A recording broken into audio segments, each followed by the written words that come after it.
Come apartment hunting with me in Hong Kong. So many of you have asked me what apartments I saw before choosing my apartment, and here is what I've seen. The first apartment I saw was in Kennedy Town. It is a bit of a bachelor pad, about 530 square foot. It has one bedroom, but it's in the living room, and a kitchen and a wardrobe built in the same space. So there isn't really much separation between the areas. The toilet's also really funky. It looks a bit like a hotel, and the kitchen is a long aisle along the back of the house. I'm not really sure it's my thing, and it's kind of expensive. Moving on to the next 3 apartments I saw also in Kennedy Town is in this building called Tung building. Honestly, the apartments here are super expensive, but they blew me away with the design and the interior layout. So this one I saw is about 1,500 square foot in size, which is massive in Hong Kong. It has 3 bedrooms and a rooftop. It doesn't come furnished, but everything was in perfect condition and has an amazing view. The only issue is that as the top floor, it was a bit hot and sunny. The rent of this apartment is pretty expensive, but it came with a rooftop for you to host parties and events in. If you know anything about Hong Kong, having a rooftop is a massive privilege, and I was so surprised at how big this rooftop was. It was literally the size of the flat below it. It came with a barbecue set too. Moving on to the other apartments I saw in this building, I saw the middle floor, which was nicer because it wasn't as hot. It had the same views, except it is a bit lower, so nothing is as shiny and as cool. The rent was pretty steep, but it also had 2 bedrooms and a really nice toilet with a view.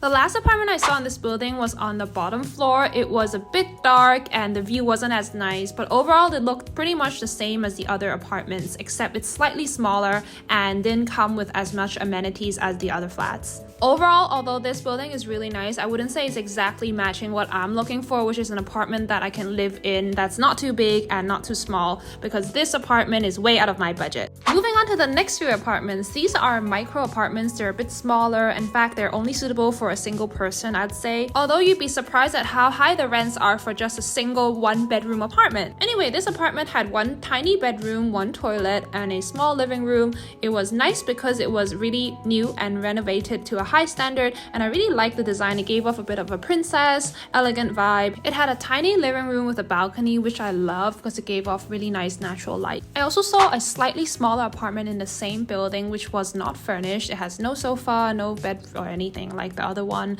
and I didn't really like it because I think I would prefer something furnished, and the rooms were pretty small this time. But I'm showing this to you because you can get a good idea of what an unfurnished Hong Kong apartment looks like typically. In fact, this is a normal standard micro apartment for a lot of expats or students in the area. Storage space wise is pretty sufficient. There's built-in wardrobes and everything. The ceiling height is super high, so you don't have to worry about not having enough space if you're a single person. As you can see, this is on a lower floor, so it faces a construction site and the view is blocked by other buildings. A lot of Hong Kong apartments come unfurnished for you to bring your own things in, but some of them do come furnished, so I personally prefer an unfurnished apartment over something that's already has something inside. Moving on to the next 2 apartments I saw, these are bigger apartments and they came with a cheaper budget, which is more within my range, but because they were cheaper, they had drawbacks. For example, they had a carpeted floor, which I really hate. I can't clean carpeted floors, which is the problem, but the rooms were bigger. There are 2 rooms and each of them look bigger than the previous ones I showed you. The toilet itself and the kitchen was also